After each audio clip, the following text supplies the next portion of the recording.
You might think of a clock as a mundane household item, but I disagree.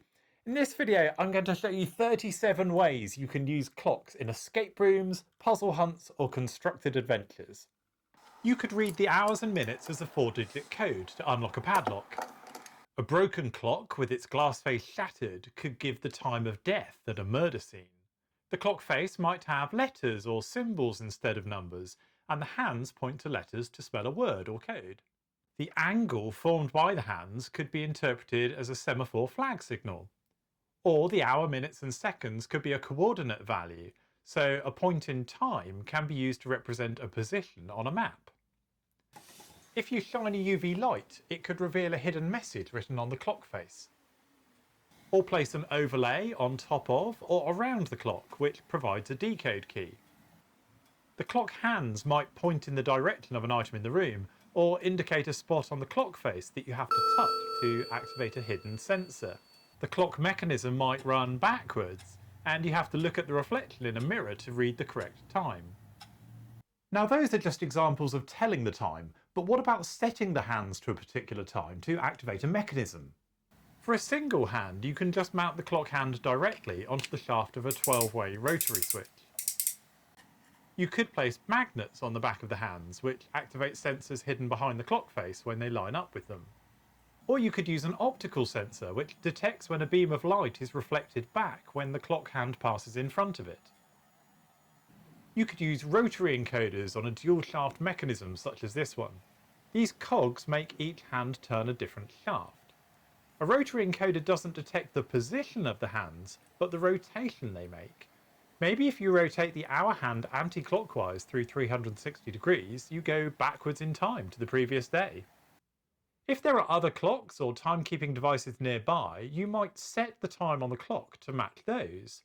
A sundial, a digital clock, a wristwatch.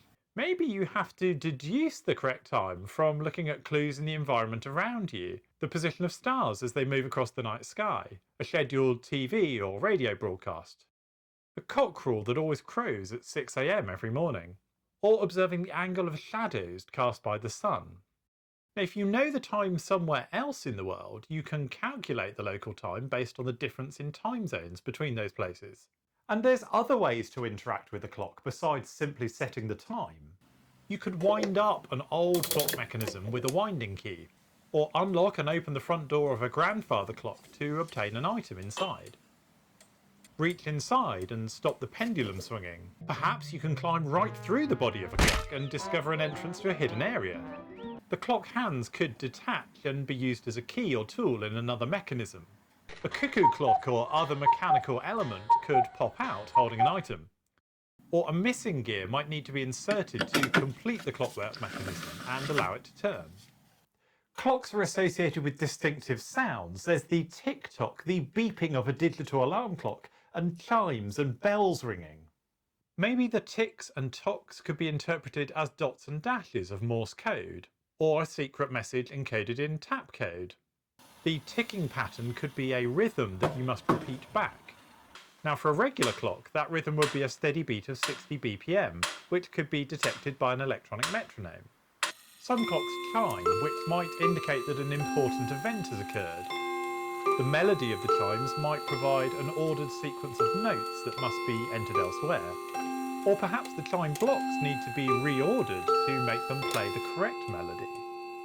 A bedside alarm clock has bells that ring vigorously to signify the start of the day.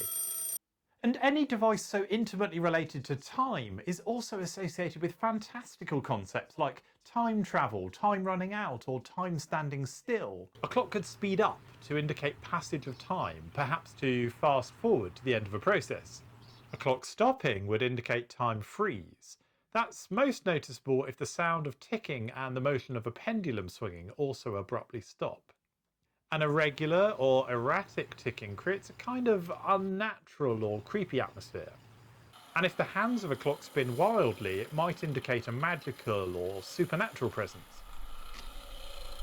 The volume of the ticks might become louder to heighten tension in a scene. Or changing the time on a regular clock might also change the time on a sand timer or water clock nearby, causing the sand or water to drain away and revealing a message or making an item accessible. I'm sure there's loads more examples that I didn't mention, and if you have any ideas, please do let me know in the comments below. But I do hope this video has given you some ideas for inspiration of ways to use clocks in escape rooms for activities for kids at home or in the classroom or in any other playful application. Now, if you like this kind of content, please do like and subscribe to this channel. You'll see I publish loads of tutorials for escape rooms and other playful uses of technology. I have a Discord server you can join and chat to other people around the world who are making these kind of projects, and also a Patreon account where you can download resources to help you build any of the escape room related projects on this channel. Other than that, I just want to say thanks very much for watching, and I look forward to seeing you next time. Okay, cheers, bye.